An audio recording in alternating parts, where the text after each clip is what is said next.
मैंने सुना है कि यहां लगातार 10 दिन से कार्यक्रम चल रहा है और कार्यक्रम भी चल रहा है और साथ में भोजन भी चल रहा है। यही है ना? चल रहा है ना कि नहीं चल रहा है? तो वही भारत मां का जयकारा फिर धीले क्यों लग रहा है? तो लगना चाहिए कि यहाँ कोई भगवान भोलेनाथ की प्राण प्रतिष्ठा हुई है और यहाँ वो संस्कृति के लोग जो अपनी विरासत को बढ़ा रहे हैं वो यहाँ सभी इस पवित्र भूमि पर एकत्रित हुए हैं। तो बोलेंगे भारत माता की, भारत माता की, भगवान तेजा जी की, भगवान पशुपतिनाथ जी की, भगवान सावलिया सेठ की, भगवान श्री नाथ जी की, भगवान परशुराम की, भगवान एकलिंगनाथ की, भगवान मंगलेश्वर महादेव की, हमारे गौरव महाराणा प्रताप की, महाराजा सूरजमल की। आज के इस पशुपतिनाथ महादेव मंदिर की प्राण प्रतिष्ठा के अवसर पर मंच पर विराजमान आपके अपने, जिनको कि अभी आपने सुना, लोकप्रिय सांसद सम्मानीय सीपी जोशी जी, कैबिनेट में मेरे साथी मंत्री भाई कन्हैयालाल चौधरी जी, गौतम दत्त जी, विधायक जो अभी आपने सुना अर्जुन लाल जीनकर साहब, हमारे पार्टी के वरिष्ठ नेता और विधायक श्रीचंद कृपलानी जी, सुरेश धाकड़ जी, चंद्रभान आज्ञा जी, उदयलाल डांगी जी, अध्यक्ष मेवाड़ जाट समाज माधव जी चौधरी साहब, भाजपा जिला अध्यक्ष चित्तौड़ मिट्टूलाल जी जाट, जिला प्रमुख राजसमंद रतन देवी जाट, अध्यक्ष मंदिर निर्माण समिति कालूराम जी जाट, संरक्षक जाट समाज जगदीश जी रणवा और हमारे बद्रीलाल जी जाट, मंच पर विराजमान सभी हमारे आगंतुक महोदय और मेरे सामने बैठे मेरे पूजा योग बुजुर्गों, नौजवान दोस्तों और मेरी माता बहनों, सबसे पहले तो मैं आप सभी के चरणों में वंदन करता हूं, अभिनंदन करता हूं, आप सभी को मैं नमन करता हूं। मैं सौभाग्यशाली हूं क्योंकि आज सोमवार का दिन है और भगवान पशुपतिनाथ महादेव जी की मूर्ति की प्राण प्रतिष्ठा है और एक साथ आप सभी के दर्शन के लाभ हुए। निश्चित रूप से मैं अपने आप को धन्य मानता हूं और मैं आयोजकों को धन्यवाद देता हूं कि आपने मेरे को इस कार्यक्रम में बुलाकर आप सभी के दर्शन का लाभ दिया। मैं आप सभी का नमन करता हूं, वंदन करता हूं, अभिनंदन करता हूं। मेरे भाई और बहनों, ये जो स्थान है यह बहुत ही पवित्र स्थान है और मैं तो आज पहली बार यहां आया हूं, लेकिन जैसे ही मैंने मंदिर दर्शन किए, मैं वहां गया, मैं आपको कहना चाहता हूं यहां की आभा ही अलग है, यहां का वातावरण ही अलग है। ये बहुत पवित्र स्थल है, बहुत पवित्र स्थल है। मेवाड़ का हरिद्वार कहा जाने वाला ये मातृकुंडा विशाल जलधारा के लिए जाना जाता है और इसके साथ साथ यह पुण्य भूमि है। आज भक्ति और आध्यात्म की एक नई धारा का उद्गम हो रहा है, इसलिए आज का यहाँ ये महोत्सव भोलेनाथ के भक्तों द्वारा रखने पर मैं हमारी जाट समाज के सभी बंधुओं को बहुत बहुत धन्यवाद देता हूं, साधुवाद देता हूं। और यही हमारी खासियत है, हमारी संस्कृति को बढ़ाने के लिए और आगे हमारे विकास की समृद्धि के लिए इससे बढ़िया कोई कार्यक्रम नहीं हो सकता। 10 दिन से मेल मिलाप हो रहा है, रिश्तेदार भी आ रहे हैं, मिलने वाले भी आ रहे हैं, और पास से गांव के लोग भी आ रहे हैं। इतना बड़ा कार्यक्रम ये हमारे समाज में भाईचारा और हमारी संस्कृति को बढ़ाने का काम करता है। आज हमारे पूज्य संत मुनिजनों की बड़ी तपस्या और स्थानीय निवासियों की भक्ति भाव ने एक नया आस्था धाम स्थापित किया है, और ये हमारी सनातन संस्कृति में आवश्यक भी है। और आवश्यकता इसलिए कि आज मुझे पूजनीय संतों और श्रद्धालुओं की उपस्थिति में इस भव्य पशुपतिनाथ महादेव मंदिर में मूर्ति प्राण प्रतिष्ठा के आयोजन का हिस्सा बनने का अवसर मिला है। ये मेरे लिए सौभाग्य की बात है। मुझे विश्वास है कि महादेव की असीम कृपा से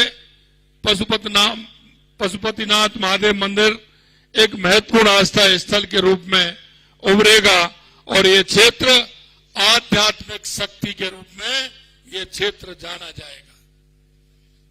ये पशुपतिनाथ महादेव मंदिर की स्थापना के लिए मात्र टुंडिया के निवासियों को, चित्तौड़गढ़ के निवासियों को, प्रदेश भर के समस्त श्रद्धालुओं को अपनी हार्दिक शुभकामनाएं देता हूं। मैं पुनः अखिल मेवाड़ क्षेत्र जाट समाज महासभा का आभार प्रकट भी करता हूं, जिन्होंने मुझे इस पवित्र कार्यक्रम का हिस्सा बनने का अवसर दिया है। चित्तौड़ की धरती अत्यंत गौरवशाली है। इसे एक तरफ शौर्य और स्वाभिमान के लिए जाना जाता है, तो दूसरी तरफ भक्ति और आध्यात्म का ये प्रमुख केंद्र के रूप में जाना जाता है। इस धरती पर वीर शिरोमणि महाराणा प्रताप जैसे वीर योद्धा हुए, तो इसी धरती पर भक्ति शिरोमणि मीराबाई हुई। और यही नहीं, साथियों मैं कहना चाहता हूं, इस मेवाड़ की धरती का कण कण में भगवान शिव बसते हैं।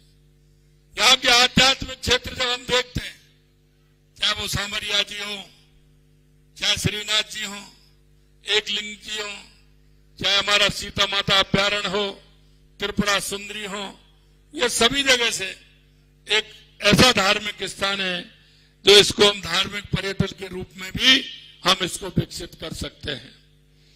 इस धरा के बासिंदे जो दृढ़ राखे धर्म की ताई राखे करतार, ये कहावत यहां है, वो अपना आदर्श मानकर सदाचरण करते हैं। मित्रों, मैं एक बात और कहना चाहता हूं, ये महाराणा प्रताप की धरती है और मैं महाराजा सूरजमल की धरती से आता हूं। ये राजस्थान के अंदर ये दो पहचान ऐसी है, चाहे वो महाराणा प्रताप हो या महाराजा सूरजमल हो, इन्होंने हिंदू धर्म की रक्षा के लिए इन्होंने उन आदाताइयों को, मुगलों को, जिनको खदेड़ने का काम हमारे इन्होंने ही किया था। और ये हमारी धरोहर है। इन्होंने राष्ट्र के लिए अपने आप को समर्पित कर दिया और राष्ट्र की संस्कृति और विरासत के लिए अपने आप को न्योछावर करते हुए, हमारी आने वाली पीढ़ियों को ध्यान में रखते हुए उन्होंने जिस तरह से हमारे राजस्थान का मान और सम्मान, गौरव बढ़ाने का काम किया है। साथियों, मंदिर एवं मूर्तियों की प्राण प्रतिष्ठा भारतीय संस्कृति एवं परंपरा का अनादिकाल में हिस्सा रही है। मंदिर आस्था के प्रतीक होने के साथ ही हमारी सामाजिक एवं सांस्कृतिक चेतना के प्रमुख केंद्र भी हैं। यहां से हमारी सांस्कृतिक चेतना और हमारी संस्कृति का उदय होता है, हमारी वास्तुशिल्प और उत्कृष्टता के दर्शन भी होते हैं। मंदिरों ने हमारी परंपरा, हमारी संस्कृति, हमारे मूल्यों को संरक्षण का काम किया है। मंदिर भारतीय सनातन संस्कृति की आत्मा है, क्योंकि इन मंदिरों के माध्यम से, देवालयों के माध्यम से, हमारे इस तरह के सांस्कृतिक केंद्रों के माध्यम से हमारी विरासत को मजबूत करने का काम हम करते हैं। आध्यात्मिक क्षेत्र में भारत की जो उपलब्धियां रही हैं, जो पहचान है, उसमें मंदिरों का बहुत बड़ा योगदान है।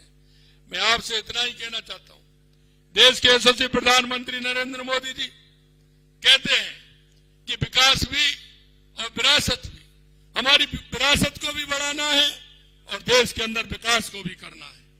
आपने देखा है कि देश के यशस्वी प्रधानमंत्री नरेंद्र मोदी जी के नेतृत्व में 2014 के बाद कितना बड़ा परिवर्तन हुआ है, और वो परिवर्तन हर क्षेत्र में हुआ है। क्या हमारे गरीब कल्याण की योजनाएं हो, विकास की योजनाएं हो, चाहे हमारे आतंकवाद नक्सलवाद का खात्मा हो या दुनिया में बढ़ता हुआ भारत का गौरव हो, ये आप देखते हैं। मैं आपसे इसलिए कहना चाहता हूं कि आपने देखा होगा 1 साल पहले हमारी सरकार बनी थी और 1 साल में हमने जो संकल्प पत्र में जो वायदे किए थे, चाहे वो गरीब हो, चाहे वो किसान हो, चाहे मजदूर हो, चाहे हमारी महिला हो, चाहे हमारा युवा हो, हमारी सरकार ने हर क्षेत्र में काम किया है। मित्रों, जब हमारी सरकार बनी थी तो हम सभी ने बैठ करके योजना बनाई कि राजस्थान में सबसे महत्वपूर्ण क्या है, राजस्थान के विकास के लिए हमें क्या करना चाहिए। मैं आपको बताना चाहता हूं, हमने कहा सबसे आवश्यकता राजस्थान में पानी की है।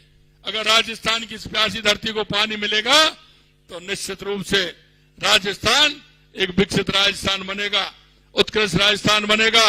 और हमने कहा कि अगर किसान की जमीन को पानी मिलेगा तो ये तो मैं नहीं कह सकता कि आलू से सोना बनेगा, लेकिन ये जरूर कह सकता हूं कि इस जमीन से सोना निकलेगा, ये जरूर मैं कह सकता हूं।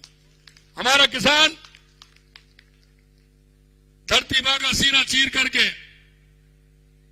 अन्नदाता अन्न पैदा करता है। अगर उसको पानी मिल जाएगा तो निश्चित रूप से वो सोना पैदा करेगा, वो सोना पैदा करेगा। इसलिए मैं आपको बताना चाहता हूं, चाहे हमारी आरसीपी की योजना हो, चाहे हमारा यमुना जल समझौता हो, या हमारी देवास स्कीम हो, जो आधा पानी हमारा अरब सागर की तरफ जाता था, आधा पानी हमारा हिंद महासागर की तरफ आता है, आधा अरब सागर की तरफ जाता है, उसको देवास स्कीम के माध्यम से, एनीकट के माध्यम से और उसमें टनल के माध्यम से वो पानी आपके इस मातृकुंडा बांध के माध्यम से पूरे राजस्थान को पानी मिले, ये भी व्यवस्था हमने की है जिससे वो पानी यहां आ सके। और मैं इसलिए कहना चाहता हूं, हमारी इंदिरा गांधी नहर, उसके विकास के लिए हमने काम किया है।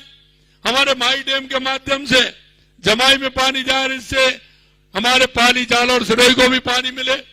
कोई भी जिला ऐसा नहीं हो जिसमें पानी की व्यवस्था नहीं हो। सबसे पहले हमने पानी के क्षेत्र में काम किया है। दूसरी हमारी आवश्यकता थी, और वो आवश्यकता ये थी कि हमारे किसान को बिजली अगर मिलेगी तो हमारी सिंचाई ठीक प्रकार से होगी। इसलिए हमने आते ही 2,24,000 करोड़ रुपए के हमने एमओयू किए। और मैं ये विश्वास दिलाता हूं मेरे भाई और बहनों, जो हमने आपसे वायदा किया है कि किसान को हम दिन में बिजली देंगे, 2027 तक किसान को बिजली, दिन में बिजली देने का काम हमारी सरकार करेगी। हमने देखा हमारे युवाओं को रोजगार चाहिए। युवाओं के रोजगार को आप देख रहे हैं कि हमने पहले ही साल में कहा था कि हम 1 लाख युवाओं को रोजगार देंगे, नौकरी देंगे। हमने 60,000 नियुक्ति पत्र दे दिए, क्योंकि हमारा बजट जुलाई में आया था। अभी जुलाई में 1 साल होने वाला है हमारा, तो 15,000 हम अगले महीने देने वाले हैं। बची कुछ हम 1 लाख नौकरियां 1 साल में देंगे, 1 साल में देंगे युवाओं के लिए। क्योंकि मैं आपसे इतना ही कहना चाहता हूं, मैं किसान के दर्द को अच्छी तरह से जानता हूं, उस मजदूर के दर्द को जानता हूं, गांव को जानता हूं कि गांव हमारे किस तरह से रहते हैं, गांव के भाई हमारे किस तरह से रहते हैं, किसान के सामने क्या क्या समस्या है। इसलिए किसान का बेटा अगर कहीं उसको रोजगार मिलेगा तो निश्चित रूप से हमारा किसान उन्नत होगा। क्योंकि खेती से काम नहीं चलता है। आज के जमाने में अगर किसी के पास खेती है तो खेती से काम नहीं चलता है। हमने कहा या तो उसके साथ में पशुपालन हो, या परिवार में कोई ना कोई सरकारी नौकरी या प्राइवेट नौकरी पर होगा, तो मेरा किसान एक उत्कृष्ट किसान होगा, एक अच्छा किसान होगा, वो ठीक प्रकार से अपना काम चला सकेगा।